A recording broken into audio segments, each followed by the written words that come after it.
Today we're going to talk about replacing the power switch on the Lelit Victoria or Elizabeth. We're going to demonstrate on this Elizabeth. There's the power switch here. Okay, what you need is a T20, Torx 20 driver. These two screws over here on the Elizabeth you just loosen. The one on the side here on the Elizabeth you have to remove. I've already removed it before. You can lift the cover up. And the power switch you want to replace, you can see right there. Okay? What I do is I always take a picture of the wires going to the switch before I actually take the switch out. Get an angle that you could see all four wires where they go. I have a tab over there, and there's a tab likewise on the bottom. Okay? You squeeze those two tabs. There you go. And then the switch will push out.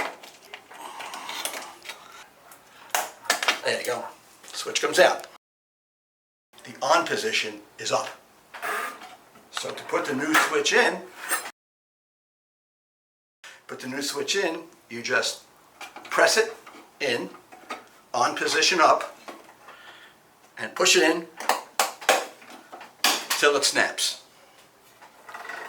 Then you take your red O-ring and put it around the switch.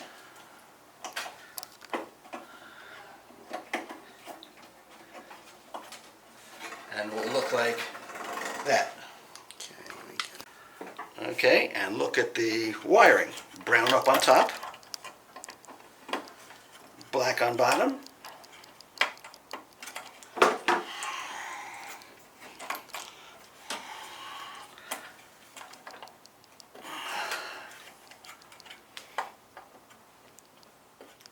Make sure they're on firmly, and then the two blues on the other side.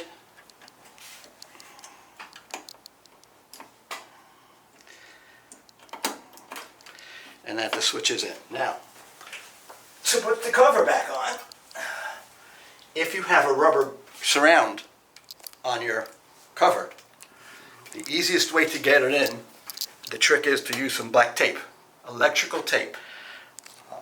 Masking tape won't stick, Scotch tape won't stick, use black electrical tape. And then you just put this cover on. Remember the two screws you didn't take off before?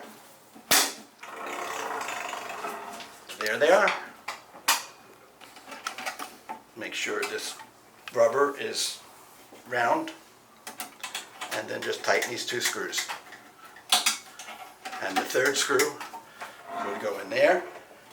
Again, that's the only one that you have to take out. And we're done. We just replaced the switch.